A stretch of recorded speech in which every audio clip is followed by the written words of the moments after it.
Tendance hésitante pour le CAC 40 à la mi-journée. L'indice parisien a passé la majorité de la journée dans le vert avec un léger passage sous ses niveaux d'hier avant de se reprendre. Il faut dire que si l'indice tente un rebond, les investisseurs restent marqués par les craintes sur le front de la Covid-19 dans un contexte de propagation toujours rapide de l'épidémie et de mesures sanitaires de plus en plus strictes. Des mesures qui font craindre aux investisseurs un ralentissement de l'économie à l'image de Londres où le maire Sadiq Khan a annoncé qu'un nouveau plan de restriction et de confinement était prêt et qu'il attendait l'aval de Boris Johnson pour le mettre en place dès que possible. Boris Johnson qui devrait lui-même annoncer de nouvelles mesures de confinement pour l'ensemble du Royaume-Uni, comme le fait de privilégier le télétravail au maximum. Les craintes économiques sont d'ailleurs accrues alors que les États-Unis n'ont toujours pas réussi à se mettre d'accord sur un plan de relance.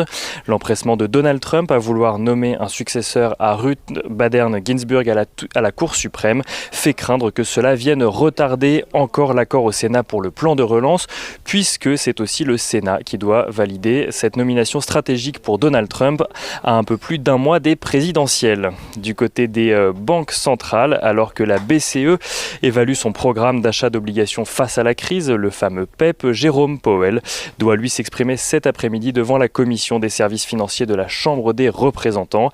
Il devra notamment commenter la réponse apportée par la Fed à la crise sanitaire. Jérôme Powell qui a publié une déclaration préliminaire hier soir où il affirme que la Banque centrale américaine est déterminée à utiliser tous les moyens à sa disposition pour soutenir la reprise. Côté valeur à présent, un peu plus de la moitié des titres de l'indice parisien sont dans le vert, tandis que 18 peinent à se reprendre à la mi-journée. Parmi les valeurs en baisse, on retrouve les valeurs sur lesquelles pèsent toujours des craintes en lien avec la pandémie, comme Publicis, AXA ou encore Airbus, mais aussi Danone, Alstom ou Thales. Si on prend le cas d'Airbus, qui a d'ailleurs annoncé hier plancher sur 3 prototypes d'avions à hydrogène en espérant être le premier avionneur à en sortir un en état de voler d'ici à 2035, son président exécutif a annoncé ce matin qu'il ne pouvait garantir à ses salariés qu'il n'y aurait pas de licenciement sec face à la situation actuelle. Guillaume Faury a également fait le constat d'une situation qui continue à se dégrader avec des compagnies aériennes dans une situation toujours plus grave après les vacances que ce qui était attendu. Air France qui, comme Airbus, continue à chuter à la mi-journée. Suez annonce de son côté revoir à la hausse les objectifs de son plan stratégique. Le groupe vise à présent un chiffre d'affaires de 16 milliards d'euros en 2021 puis de 17 milliards d'euros en 2022. Suez qui s'est par ailleurs engagé à verser au moins 1 milliard d'euros à ses actionnaires. Mediawan, de son côté, a obtenu le feu vert de l'autorité de la concurrence pour racheter Lagardère Studio.